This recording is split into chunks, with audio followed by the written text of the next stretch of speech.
តោះដាក់មកទ្រីបមួយខ្ញុំអីទៅសៀងហៃ Disneyland យើងណាជាកន្លែងមួយដែលខ្ញុំបងប្រាថ្នាយូរហើយតោះមកស្ដាប់ reaction ទាំងអស់គ្នា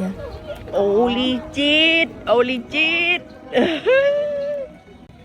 ភ្លេងអ្នកទាំងអស់គ្នាភ្លេងកន្លែងហ្នឹងដែលខ្ញុំនិយាយហ្នឹងគឺជាប្រភេទភ្លេងក្នុង fairy tale អ្នកទាំងអស់គ្នាសម្រាប់ការទិញសំបុត្រគឺខ្ញុំ recommend ឲ្យទិញពី2អាទិត្យទៅ2ខែមុនអីទៅបានតម្លៃល្អព្រោះដោយសារខ្ញុំទិញ last minute ពេកតម្លៃខ្ញុំមួយគឺ$88ហើយអ្នកទាំងអស់គ្នាអាចទិញតាម website ខាងលើនេះបានហើយលក្ខខណ្ឌមុនចូលដល់ខាងក្នុងហ្នឹងគេតម្រូវឲ្យយើងកាត់ passport copy ឬក៏ក្នុងទូរស័ព្ទម្នាក់មួយហើយអ្វីដែលសំខាន់ទេនោះគឺ tripod គឺហាមយកចូលមើលខ្ញុំជាក់ស្ដែងអ្នកទាំងអស់គ្នានេះ tripod ខ្ញុំហើយគេអត់ឲ្យយកចូលទេហើយសម្រាប់ការតែងខ្លួនថ្ងៃហ្នឹងគឺប្រើ style បែបចុងភៅយើងដែរហ្នឹងណាចូលមកដល់ទឹកដីនឹងទាំងមូលអ្វីដែល free គឺមានតែ sticker និងកុដក្រៅពីនឹងអត់ free ទេថ្លៃទាំងអស់ហើយនេះអ្នកទាំងអស់គ្នាអាចឃើញបានថាមនុស្សច្រើនមែនតែនទើបតែម៉ោង9កន្លះព្រឹកទេណាជួគេមិនបែកជា2ហើយមកជួចង់20ជុំអ្នកទាំងអស់គ្នាអើយខ្ញុំបានសម្រេចចិត្តថាយកថ្ងៃច័ន្ទដើម្បីទៅឲ្យវាស្ងាត់ប៉ុន្តែពេលទៅដល់អត់ស្ងាត់សោះក៏ឆែកឆាត GPT ទៅគេថាមនុស្សតិចបំផុតក្នុងមួយថ្ងៃគឺ40000នាក់សម្រាប់វីដេអូខាងលើនេះគឺខ្ញុំដើរបាន4ជួរហើយនៅសល់ប្រហែល10ជួរជាងទៀតចា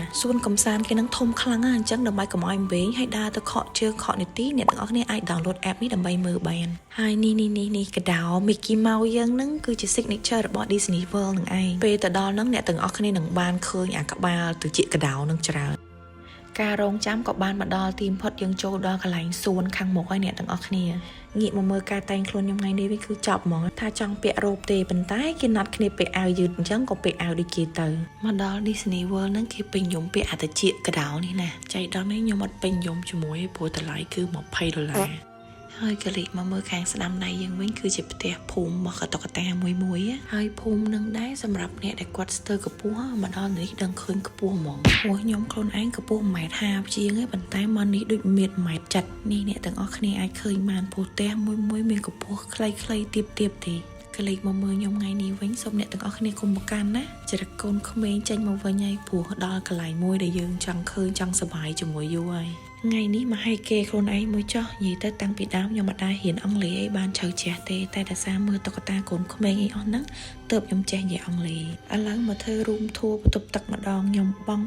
$88មកចូលប្រគុណបែបអង្គុយចោលហៅសំខាន់អត់ទឹកបាញ់គូតទៀតហត់ចិត្តហើយកុំច្រឡំអោនទៅចុចទឹកបាញ់ខ្ទៀតដល់មុខចេញពីបន្ទប់ទឹកមកចំពេលគេហាយរំពេញផ្លូវហ្នឹងខ្ញុំមិនអ្នកចូលចិត្តមើលគេរំអីចឹងទេប៉ុន្តែយើងបងអស់$88ចឹងត្រូវតែឈរមើលចំពោះភ្លេងវិញគេប្រើជាភាសាចិនសឹងគ្រប់មុខអត់មានជាភាសាអង់គ្លេសទេបើនិយាយពីអាកាសធាតុថ្ងៃហ្នឹងវិញមេឃស្ទុំទេប៉ុន្តែអ្នកទាំងអស់គ្នាអើយដើរបន្តិចខ្លោចហ្មងដៃជើង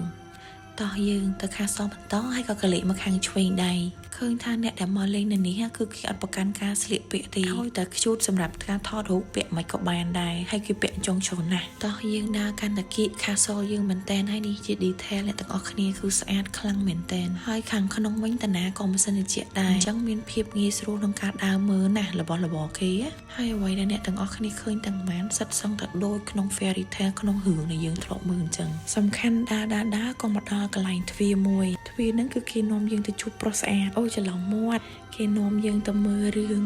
Once Upon a Time ជាសភៅ storybook របស់គេណានេះអ្នកទាំងអស់គ្នាចូលមកដល់ដូចនៅក្នុងវាំងរបស់តំបន់មួយចឹងគឺស្អាតខ្លាំងមែនតែនទាំងពីដានទាំងពូលទាំងជាង detail របស់គេគឺខ្លាំងមែនតែនព្រោះទាំងអស់ហ្នឹងសិតតែរបស់ដែលមាំហ្មងណាខ្ញុំគឺជាមនុស្សម្នាក់ដែលចូលចិត្តមើលអារឿងកជីកជប់ហ្នឹងណាដល់ពេលមកឃើញចឹងគឺសែនស្រឡាញ់ហ្មងណាហើយនេះគ្រាន់តែជាផ្ទាំងកញ្ចក់មួយឯណាគេអាចធ្វើអញ្ចឹងបាន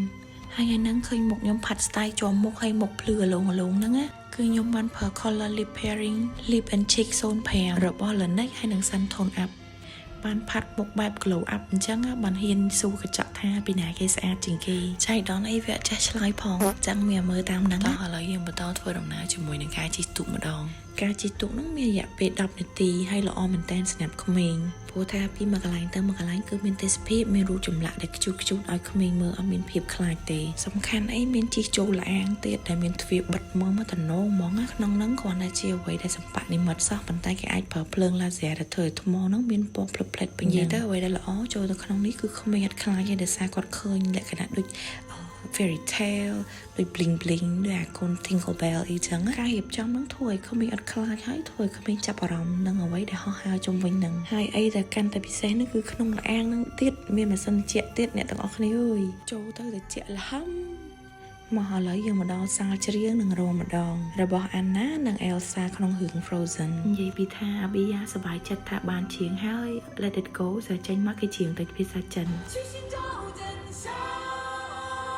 គ្នាសេទៀតចប់តនេះពួកខ្ញុំហើទៅកន្លែងមួយទៀតឈ្មោះថា Pirate the Caribbean កន្លែងនេះដែរអ្នកដែល fan Jack Sparrow ក្នុងរឿង Pirate ហ្នឹងដឹងតែ special ខ្លាំងហ្មងនិយាយទៅខ្ញុំមានអាការៈបុកទ្រូងខ្លាំងហ្មងពុំមកដល់រំភើបខ្លាំងសំខាន់ experience មកដល់ជិះទូកចូលទឹកទៀតអ្នកទាំងអស់គ្នាល្ងិតហ្នឹងសិតតែទឹកទេពេលដែលយើងជិះចូលទៅគឺដូចយើងនឹងនៅក្នុងរឿងហ្នឹងចឹងចាប់ផ្ដើមចូលទៅក្នុងភូមិនៅក្រុមទឹកនៅក្រុមអីចឹងសំខាន់អ្នកដែលធ្លាប់មើលរឿងហ្នឹងទើបដឹងថារឿងហ្នឹងគឺវាលាយឡំនឹងថ្មុកអំពើដែលធ្វើឲ្យមនុស្សយើងចេញជាក្រុងឆ្អឹងនៅក្រុមពលឺប្រច័នអីចឹងហើយ Disney គឺអត់ធ្វើយើងខកបំណងទេគឺឃើញទាំងអស់អ្វីដែលយើងធ្លាប់មើលក្នុងរឿងហ្នឹងគឺបញ្ចេញឲ្យយើងឃើញទាំងអស់ហ្មងដោយអ្នកទាំងអស់គ្នានឹងបានឃើញនៅខាងឆ្វេងដៃនេះគឺថាមកតុកបាយក្រុងឆ្អឹងទាំងអស់ហ្មងណាហើយកលេចមកកាន់ខាងស្ដាំដៃយើងវិញនេះគឺថាក្រុងឆ្អឹងសំបីតែឆ្កែក៏ដោយដែរហើយឆ្កែនេះគឺឆ្កែពណ៌ម្សៅ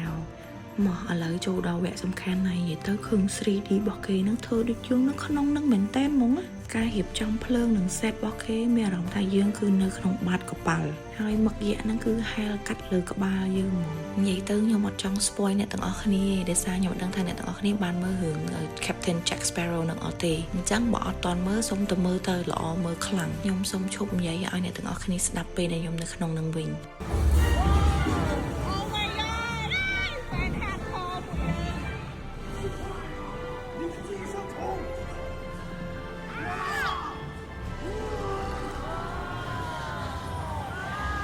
សូមបញ្ចេញទៅប៉ុណ្ណឹងឯណាខ្លាចអ្នកទាំងអស់គ្នាទៅមើលទៅលេងល្អមើលតោះឥឡូវយើងទៅកន្លែងមួយទៀតដែលសារមិញហ្នឹងអាប៊ីយ៉ារៀងខ្លាចសម្រាប់ hall មួយនេះគឺគេបង្ហាញ show ឲ្យយើងមើលច្រើនមែនតើល្អមើលខ្លាំងហ្មងចិត្តកន្លះម៉ោង show នៅនេះគឺមានជាភាសាអង់គ្លេសអញ្ចឹងក្មេងអាចច្រៀងតាមសប្បាយកូនសប្បាយហើយឥឡូវឲ្យម៉ែសុបសប្បាយម្ដងអ្នកទាំងអស់គ្នាឃើញអត់មិនមែន roller coaster ទេណាគឺជា motor coaster និយាយទៅជាអានេះសៀវផ្អកសាហាវហ្មងខ្ញុំពិតជាចង់ជិះប៉ុន្តែឡាញវាចិត្ត2ម៉ោងអញ្ចឹងខ្ជិល